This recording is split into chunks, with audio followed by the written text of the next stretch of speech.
Good evening, I'm Kip Attlee. We need to be over here. That's where the mic is, right in the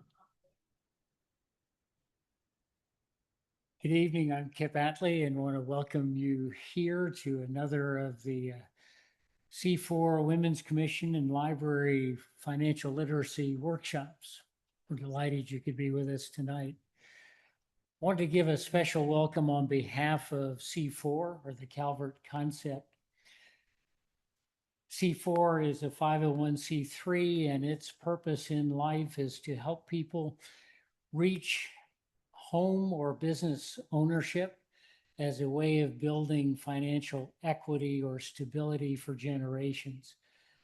It's an excellent way for people to transition their families from getting by to having a future generation after generation. And with the help of a lot of folks, we provide these workshops and mentorship, financial assistance in the form of savings matching, and financial incentive awards for progress. It's all individually driven with goals established by individuals, and then working with a personal liaison or mentor, working towards those goals month by month and receiving financial rewards as part of that.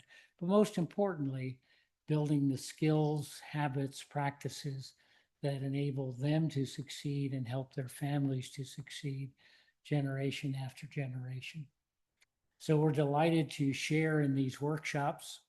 I'd like to introduce Catherine Marsh, who's representing the Women's Commission of Calvert County, our essential partners in doing this. Catherine?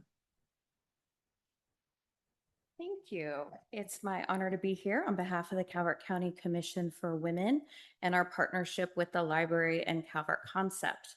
I think one thing that Mr. Attlee forgot to mention about Calvert Concept in the program is that we can say affirmatively it works, that 2 of the clients have already obtained home ownership, and that is through part of the work of this financial literacy series and this power of the 3 organizations working together. The Commission for Women is a commission that is charged by the Board of County Commissioners to be a clearinghouse of ideas and issues throughout the county that are impacting women and girls. One of the most important things for the Women's Commission is that we hear from the community on issues that are impacting women and girls. So we have had community members come to us with concerns about Title IX, Title VII's in the schools that we can look at. Concerns about, is there enough healthcare options for women and girls in Calvert County so they don't have to go out of the county? And daycare issues are always one that we hear about, as well as job opportunities, which is what we are here for today. So it is my great pleasure to introduce Dr. Adrienne Clark, who I can say is also a member of the Calvert County Women's Commission.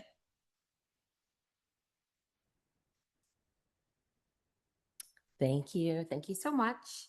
I'm excited to be here today to present on vision, voice, and values.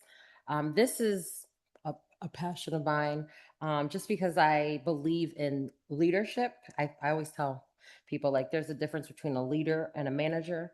There's a leader of people and a manager of things. And I'd like people to be more of a leader of people.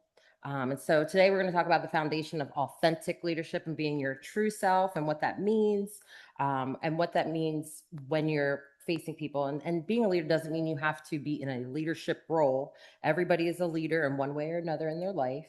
And so we'll talk a little bit about that today. So I wanted to start with one of my favorite little quotes is leadership starts with understanding who you are before influencing who others become. So in order to build a team, you need to understand who you are as a leader first, and then you can build your team upon there. So I want you to think about who is a leader that you admire. Anywhere in your lifetime, you could think of a teacher in the 3rd grade, maybe somebody you met in preschool, maybe somebody you have now. What makes them memorable? Was it their position? Was it their character, their influence, maybe their purpose there? I want you to think about, just like the doors are here, we all have had many leaders throughout life. Sometimes we open that door and we don't want to be there. We'll close that door and go to the next door, right? It could be a mother, a father, a grandparent, a community leader, a boss at work. Once again, who is that leader you admire? So just take a couple seconds to identify a leadership quality in that person, and what you admired most about them. And I'll tell you one of mine, that when I think about leadership, I was blessed to have the same teacher for second and third grade. And I absolutely loved her. She was, and back now, looking as a child, you look up to your teacher, but she was a leader amongst the other teachers. And I didn't see it as a child, but now I see, everybody would come to her for a problem. And not that she was in charge of everybody, but they just saw her as a leader amongst the people. Miss Fitzgerald, I still remember. Miss Fitzgerald she was a woman that just exuded. She brought leadership, right? You just knew when you walked in that this is a woman we could talk to, that we felt safe with, and people trusted her, not just us in the class, but also our parents. But that was just a leader I think about even to this day, that even at that young age, that impression she made on me, that I still carry that with myself now, 30 years later. All right. So why leadership starts with self-awareness. So leadership development begins with understanding yourself, as I mentioned in the quote before. So a self-aware leader builds trust. They make better decisions because they're not making decisions off the fly for the most part. They communicate effectively in these high pressured situations, and they also inspire others. So that could be, think about like your mother, your father, your grandparents. Those are leaders with maybe amongst your family, but you trust them. They make better decisions for you, because as a child or as an even adult, I still go to my parents to make some decisions for me, but they communicate effectively. And what a part of that communication and that being effective is that they are able to speak to you and not just to the masses. So they know what they're speaking of. They speak directly to you in a way that you understand. And they're also, with all of those things, able to inspire others. They're able to walk in, tell people what they need, and people follow them. They gravitate towards those people. So I want you to think about 3 leadership questions when you're thinking about being a leader within yourself. Where am I going? So that's going to be our vision. And as we started at the beginning, we have vision, voice, and values. How do I influence others? So who are you influencing? What are you bringing to the table? How are you making their lives better? What is the light you're bringing into the room? What guides my decisions? So what are my values? What am I standing on? What am I going to not bend for as a leader? And those are very important things when you're thinking about leadership, whether it's your family, your community, at work. These are things that you really need to be grounded in, is your vision, your voice, and your values. So I think about these 3 things in a leadership triangle. So your vision is going to be the direction. Where are we trying to go? What do we want to do? Your voice is going to be your influence. So when you speak over your vision, where are we going? Are you clear? Are people going to follow you? Do they feel trusted? And where you're going is not in the dark. Your values. Do you have integrity? One thing I've learned from another leader is, sometimes your vision may change, your voice may change, but your integrity is something that you could not leave behind, especially when it comes as a leader. Because once you lose that, sometimes when you lose integrity, you lose trust of the people, and you no longer will have followers or be able to lead others. So when all of these 3 things align, leaders create trust and they create credibility. So just think about it. I think about, your voice and your vision and your values. When you're a leader, those are the 3 things that we can really hold on to. And that makes you a difference from a leader and a manager, right? So those are things to think about. So first, we're going to touch on what is vision. So vision is a clear picture of the future you want to create. A strong vision. Now, there's different visions. Some are fuzzy. You may have had a leader that they have a fuzzy vision. You're not sure where we're going to go, but if they are a good leader, you're going to follow them. We'll get to where we're going to get, right? But that vision should be a strong vision. That creates direction. It inspires action. It guides the priorities of what you're doing, whether it's your family, your job, a project. And it drives the purpose. What is the purpose for us at the end of the day? And if you, without a vision, that activity or direction lacks meaning. So sometimes people say, so where are we going? What are we doing? What is the purpose of this? That is where that vision really comes into play. So when you're thinking about vision, it needs to be a clear picture of your future that you want to create. And that's for yourself, your family, or those that you haven't, you can touch. Now, the fun thing about vision is that you have to discover it. And sometimes you have to rediscover it and discover it again. And it changes again. And that's okay. That's just growth, and that's within yourself. So I want you to ask yourself, what impact do I want to make? Is it the impact on my family, on a child? What motivates me to make this impact? What future am I trying to create? Is this future I'm trying to create for myself? Is it for my team? Is it for my family? Is it for my community? And most importantly for me, like, what legacy do you want to leave? What are you leaving behind? What will people remember you for, right? People always say, you know, on our gravestones, we have that dash. What is that legacy that you left with everybody? What impact did you make? What did you create? So think about it. When you're thinking about a leader, I want to be a leader who does what? Do they create a future? Do they motivate? Do they come up with a solid plan? Are they strategic? Do they educate me? What kind of leader do you want to be? Do you want to be somebody that people can come to and trust on? Or do you want to be the person that always has the answer? So think about, when you're thinking about leadership and who you're leading, what kind of leader you want to be. And it doesn't have to be a one size fits all. As I said before, that dash is a growth point. So you're going to continue to grow as a leader. You'll put things in your toolbox. You'll be able to use them along the way. So the next piece of the triangle is your voice. So what is a leadership voice? A leadership voice is how you communicate and influence others. So it includes, one, your communication style, your perspective, your confidence, your authenticity, your presence. So what are you bringing? What are people seeing when you show up? Your voice turns your vision into action. So think about a leader that you may have had, or let me say this, think about an effective leader, and then think about a leader that wasn't effective. So effective leaders usually speak clearly, they listen actively, they communicate consistently, they express authentic perspectives. And just think of, when you show up as an authentic person, an authentic leader, that helps build your credibility. So as I mentioned before, credibility is how we build strong, effective leaders.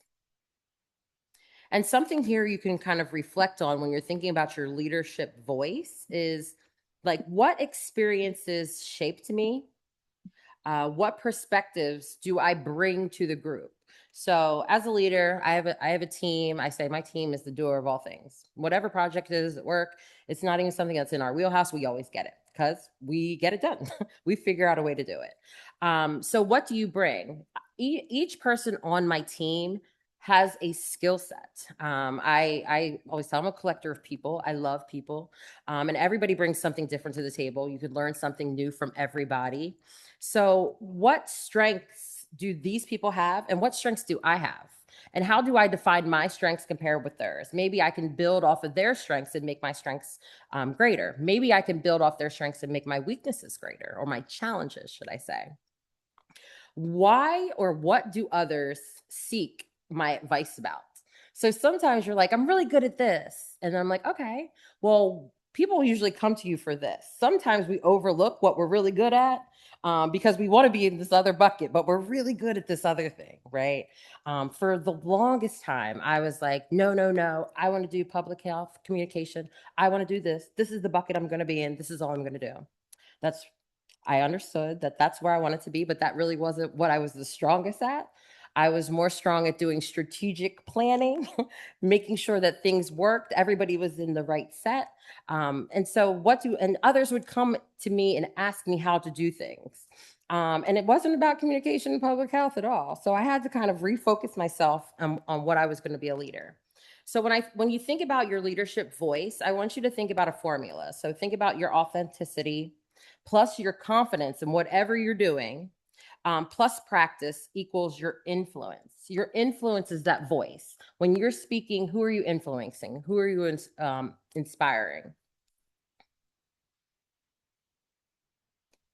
Now, the one of the difficult things about being a leader is that your voice, it carries, and it carries in different rooms. It can carry here today, it can carry in another room. Sometimes people may hear you say something in public, and that same voice can carry with you years from now. They'll come up to you and say, I remember when you said this, and you're like, I said that.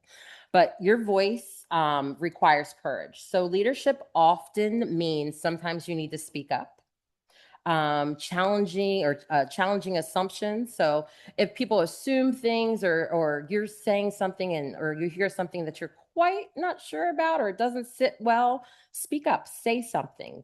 Most of the time, the same thoughts you have, other people in the room have that same thing. They just don't have that courage yet to speak up and say something. Leadership often means having difficult conversations. And the art about having difficult conversations is really the way you have the conversation, how your delivery is with that conversation. And then also the biggest thing I really think in today's society is advocating for others. There are a lot of individuals, not that necessarily you will oversee or lead, so to say, but they need somebody to advocate for them. And sometimes it's just us walking around that someone needs us to advocate for them. So having courage in your voice and being a leader also means advocating for others.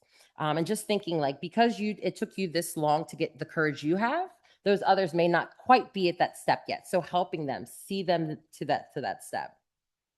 So leadership is not about being the loudest voice and yelling, because sometimes people don't hear yelling. It's about being that trusted voice for people. So helping others, making sure that we are able to, as I see in this picture, lace up our sneakers and exercise our voice, and helping them lace their sneakers up and exercise their voice as well.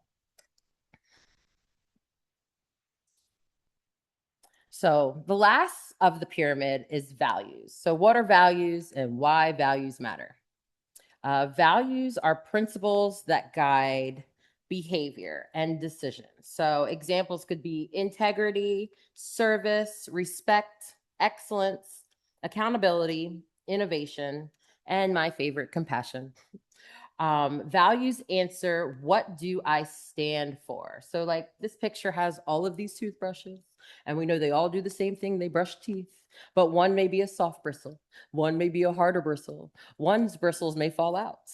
One, it's all of these examples could be examples of our values. What are we bringing to the table? Are we going to be that leader that has integrity? Are we going to be a leader that services others? Are we going to be that leader that shows deference? So there's all of these values that come into being a leader.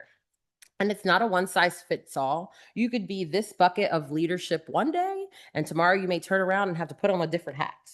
And that's the fun thing about being a leader. Values help leaders, once again, build trust. And if you don't see a theme, it's trust, right? Build trust. They help us make difficult decisions. So as a leader, you stand on these values. If you know that your value is to have excellence, and you want excellence, whether it's from your family or your spouse or your community, what does that look like? So that is a value that you carry with you no matter where you are, what room you're in, what you're doing, whether it's a certain organization, whether it's at work or your family. Values help us remain consistent. So our values shouldn't necessarily change on a whim, but the consistency of the core values that we have within ourselves helps shape us. It helps shapes our culture, helps shapes the culture of those around us. And just know, once again, people follow leaders that they trust. And then people that trust those leaders, that's when we really see the change. We see growth. We see the community changing. We see the culture changing. And just so you think about values, although they need to be consistent, they are tested. Values are tested when we have to make those difficult decisions. Like, did you change your value for a decision you had to make? Does it not sit well with you at night? When resources are limited, we might sometimes have to change our values.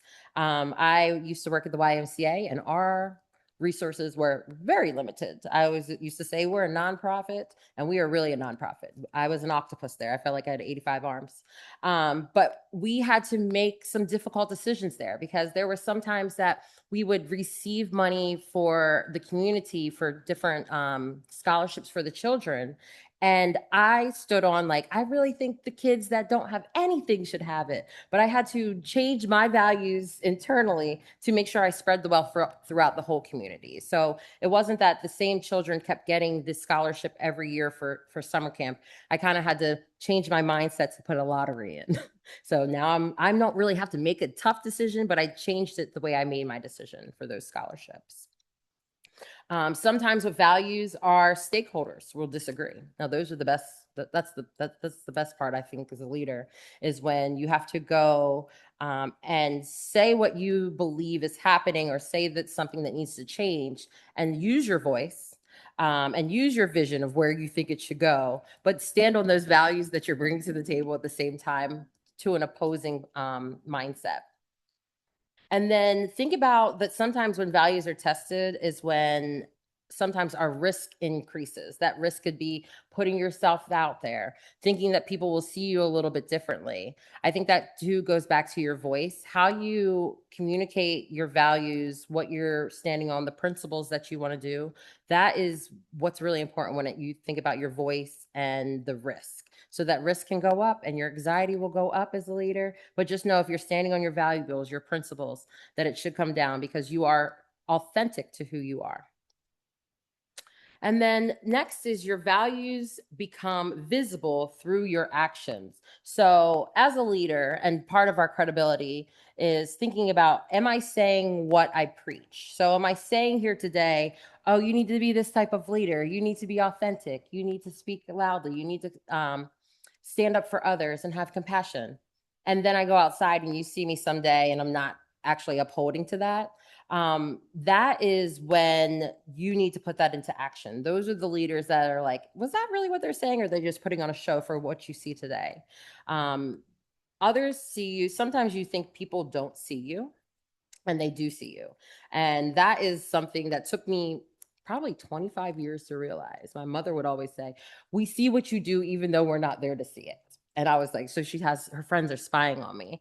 But no, you don't know who's there, who you run into. I always say, like, there are six degrees of separation. There's sometimes you run into people and they'll say, oh, I saw you 5 years ago here. And I'm like, oh, I wonder what I was doing then. Right. So you have to think back. So those values and who you are, who you represent today, should be representative all of the time. And so once we put those three things together, your voice, your values, and your vision, we want to think about creating an action plan for ourselves. And this action plan is not something you would do overnight. It is not something that you would just jot down and say, oh, I did my action plan, I'm ready to go. This action plan, what I tell people, usually action plans are done in pencil, not in pen, because we have to erase and do it again, and we have to erase and do it again. So I want you to write first, like, what is your vision statement as you are today? And this is like a fun activity to do. So, today in June of 2026, this was my vision statement today. And it's fun to come back and look at where you were in 2026, a couple years, even next year. I always tell my people, like, I don't want you to be in the same place you are today next year. I don't want to have these same conversations. I want you to grow. I want us to do something different. Stretch yourself. So what does that vision statement mean for you today? And then I also, which is tough for some people, and it's definitely tough for me, and I want you to seek feedback on your communication style. So your communication style is going to be very different from, like, the individuals you work with in organizations compared to the individuals that you are friends with, family with, and then the individuals that you probably work with. So there's different communication styles, and those are those hats we put on. I have to catch myself sometimes with my communication style, because I am an automatic fixer in my head, and I laugh because my husband was like, you don't got to fix me. And I was like, yes, I do. I got to do this. And I always tell him, I was like, I'm sure tactical. So I start thinking, and then I'm tactical at the same time. I'm moving and I'm thinking. But my communication style with him has to be a little different. He is not one of my employees or someone on my team. I mean, he's on my team, but not my team at work. So I have to think about how I communicate with him. So ask several individuals about your communication style with them and have that tough conversation. Maybe sometimes they'll say, well, when you get like this, it's not the best communication style. And that's just something that we can work on. That's a challenge that we need to work on and grow from. I want you to identify your top 3 values. Now, there may be a list. I did an exercise one time where we had 25 values, and we wrote down the 25 values. They were on cards. We took those 25 down to 10, and then I made people take it down to 5. And then I said, make it down to 3. And that is very hard for people to make that decision from 5 to 3 because they feel like they're leaving something. And I was like, you're not leaving it. Just rank these as where you are. So identify your top 3 values. And then I want you to apply them to a current decision that you're making. So are those 3 values, whether you're being trusting, are you being compassionate, or are you being understanding? Are those 3 things helping you with your current decision? How are you going to use these 3 values, not the 5, but the 3, to make a decision that's going to be beneficial for you and the other parties involved? And then from there, I want you to create a personal leadership statement. So your personal leadership statement could say, I want to be an authentic leader who leads people to do things. And it could be more than that. But what is your personal leadership statement? Or I want to lead my family to create a legacy that lives past me. That could be your leadership statement as well. So one thing to think about is, my vision is to do what? What do you envision? What do you want to do? I want to use my voice to do what? Do I want to advocate for people? Do I want to be compassionate when I use my voice? Do I want to give direction? What does that mean? And I am guiding my values by what? What are those 3 values that we are guiding ourselves by? Am I going to be honest? And am I going to be trustworthy? Am I going to create balance? So what are those 3 values that you are looking for in your action plan? And now this action plan, it may take you 30 days to put together. And maybe you need to Google some things. I always say Google's one of the smartest people I know. And if you have a vision or a thought, I put it in Google, and now we have AI, and they can help you flush out some things. And sometimes we have a lot of things in our head, but we don't necessarily can put them into words. But let that help you to create this personal leadership statement, to create this action plan for yourself, for your family. And maybe this be an activity for your family. And maybe you, a spouse, or really a greater family. What is our action plan as a family? How are we going to move forward? And then some key takeaways here are, leadership begins with self-awareness. So people always say, you can't take care of other people until you take care of yourself first. My favorite example too is, think about when we're on airplanes. When they say, when your mask drops, put your mask on first before you put other masks on. So that is something. Take care of yourself first, because without you being strong, you're not able to make others strong.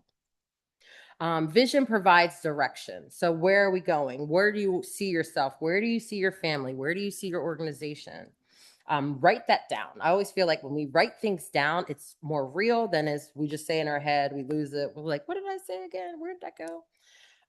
Your voice creates influence. So as I mentioned, not being the loudest person in the room, that's not necessarily the most influential person, but it's the person that's the most trustworthy in the room that creates influence. And then your values, because people will know them, build trust. So your values will build trust of others. They'll say, well, I know that Kimmy is this type of person because these are her values. She stands on these. And that builds trust with others. And then lastly, authentic leadership occurs when all 3 of these things align. So back to that triangle. And if you think about a triangle or a pyramid is a strong structure. Some houses are built on that A-frame because that is the strongest structure for most houses, is to have that frame. So that triangle is a strong thing. So those 3 things align, create an authentic, strong leader. And with that, are there any questions? about today's presentation or leadership. I could talk all day about leadership, but I tried to drill it down to just what makes people authentic.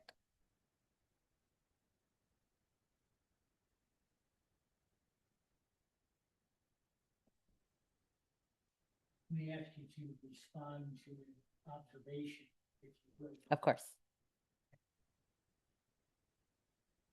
Most of my professional adult life spent within a Department of Defense context, where without thinking about it as young lieutenant, I was surrounded by mission, I was surrounded by hierarchical values, if you will. Yes. And it was my job to figure out how to be effective within. In retrospect, I think that is great privilege because in many ways it's simplified. As I have spent now a decade and a half after that in other I look at the different contexts, whether they're commercial or community service. It could just be financial, like this workshop. And they're far less structured. And so if I were to try and answer questions in the first context, they'd be pretty simple answers, not lightweight, but simple to figure out in the sense. Today, trying to answer the same question, I find to be far more complex because in a sense, they're not issues. What I'd like you to respond to how you think an individual who operates in different contexts without the benefit that I arguably had a lot of how they apply the framework particular to those different contexts where their objectives may be so different from one. I think this goes back, and it's funny because you're thinking, I'm thinking about this, right? I think that at the base of it is always going to be the values that you have as a person, no matter what area we're in, what life part we're in. I think that one will always have a voice as well. I think that as you think about answering these questions and moving through, and really moving through like the continuum of life and how you move through in different organizations based on where you were, is that your values as a person should not waver or change that drastically at this. I think that our values, we actually add more values instead of taking things away at this point. So you're adding things to your bucket. I think what's different here and what kind of changes and what you're saying is like your vision is different. So where before you had this mission, now we all still have like this internal mission and direction that we want to go as people. And that's what I would say, like where you had a mission before, it's more now your vision as a broader sense. And when I think about like different organizations that you may be a part of, when you're thinking about their vision, I also don't want you to disregard where you've came, because I think what you've learned in the past actually is very beneficial going forward. And I think it's really like building blocks. Like if I had a picture, it'd be like, we have this stone, we're going to put this here, and we're going to move here. But it's not straight up, and it's not horizontal, right? It is all over the place, but we're stepping. And in my head, I think of it as like lily pads, like on a pond. We're jumping from one to the other. And I think that they all still come together, and no matter what situation we're in, you're still going to have your voice, and that voice needs to speak up for yourself and others in organization or in public. I still think your vision is the direction, like where are we going? And even if it's not your, so to say, vision, it might be the organization's vision. Is that a clear vision to the people that are working in the organization? And I think to serve, like public service, we tend to lose people because the vision of what we're trying to do as organizations is lost, and it's not communicated. But I love when people say, we really need this in the community. And I'm like, we have this right here, but it wasn't clear for them, right? So somewhere between our vision as an organization and how we're communicating the direction and our voice together weren't clear for them. And I think once we pull them into that, then we help build the values of everybody together. And I think that maybe that answered your question. Okay, thank you. But I think like our experience in life, like and where you were, and I am married to a ex-military person as well, and he stands on these values that he has. And although he no longer is like a Navy corpsman, now he's an engineer. So it's two different things, but he's still helping people. Like he still has those values that he has deep down in his core. Like he loves to help people. He will, he fights for everybody. Like he has that voice. He has a vision to make everything greater. And I think that is interchangeable in whatever he does. Like whether he wanted to be a doctor one day, I hope not, because we're past that stage. Like you're an engineer, we're going to go with that. But I just think, but I want to be there for his growth. But I just think that it's interchangeable in whatever area that we're moving into, whatever season I say, or chapter we're in our life. Any other questions? That was a great question. No? Okay. Well, if you have any questions, my name is Adrienne Clark. I am around. You may see me in the community. I'm with the Women's Commission, as Catherine mentioned earlier. And I hope to see everybody soon. Thank you.